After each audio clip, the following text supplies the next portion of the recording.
पौराणिक कथा के अनुसार एक नगर में एक साहूकार रहता था। उसके 7 पुत्र थे। उनमें से 6 पुत्र स्वस्थ थे, परंतु जो सबसे छोटा पुत्र था वो अपाहिज था।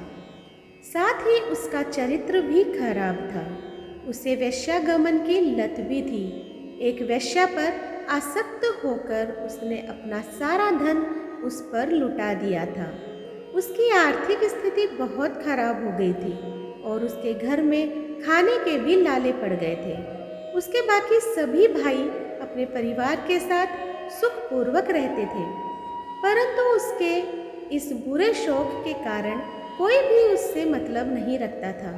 उसकी इस बुरी आदत के बावजूद भी उसकी स्त्री उसकी सेवा किया करती थी।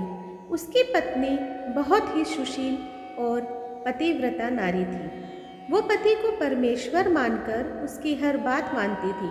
अपने पति के आदेश का पालन करने के लिए वो स्वयं उसे अपने कंधे पर बिठाकर नदी पार करके वेश्यालय लेकर जाती थी। उसकी ऐसी हालत देखकर उसे उसकी पड़ोसन ने भाद्रपद मास की कजली तीज का व्रत करने का सुझाव दिया। उसने उसे कहा, तुम भाद्रपद मास की कृष्ण पक्ष की तृतीया, जिसे लोग कजरी तीज और सातुड़ी तीज भी कहते हैं, उसका व्रत करो। उससे तुम्हारे सभी कष्टों का नाश होगा और तुम्हारा वैवाहिक जीवन सुखमय हो जाएगा। ऐसा कहकर उसे व्रत का सारा विधान बताया। जब कजरी तीज आई तो उसने पूरी श्रद्धा से व्रत और पूजन किया, परंतु उसके पास सत्तू बनाने के लिए पर्याप्त धन नहीं था। इस कारण वो सत्तू ना बना सकी। जब शाम को पूजन करने लगी तब उसके पति ने उससे कहा कि जल्दी से ये पूजा समाप्त कर और मुझे उस वेश्या के घर लेकर चल। पति का आदेश मानकर उसने पूजन समाप्त करी और अपने पति को लेकर उस वेश्या के घर लेकर गई। उस दिन उसका पति उसे वापस घर जाने की आज्ञा देना भूल गया, तो वही उस घर के बाहर खड़ी होकर प्रतीक्षा करने लगी। वहाँ खड़े खड़े मन ही मन वो तीज माता का ध्यान करने लगी। उससे पूजन में जो कमी रह गई थी उसकी क्षमा मांग रही थी और मन ही मन अपने सुखी वैवाहिक जीवन की माँ से कामना कर रही थी।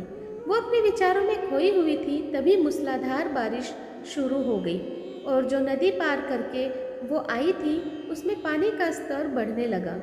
नदी के उफान आ गया।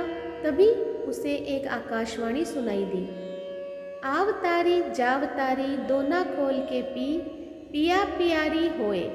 आकाशवाणी सुनकर उसने देखा कि नदी पर एक डोना तैर रहा है। उसने उसे उठाया तो उसमें दूध था। उसने आकाशवाणी के अनुसार उस दोने का सारा दूध 7 घूंट में पी लिया। दूध पीने के बाद उसे चमत्कार का अनुभव हुआ। वहाँ उस वेश्या का मन बदल गया और उसने उसके पति का सारा धन उसे वापस देकर वहाँ से जाने को कह दिया और स्वयं गांव छोड़कर जाने को तैयार हो गई।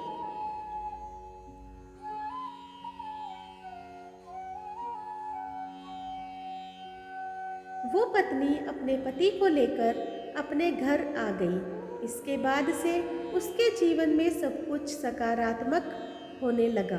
उसके पति के मन में भी अपनी पत्नी के लिए प्रेम और सम्मान का भाव आने लगा।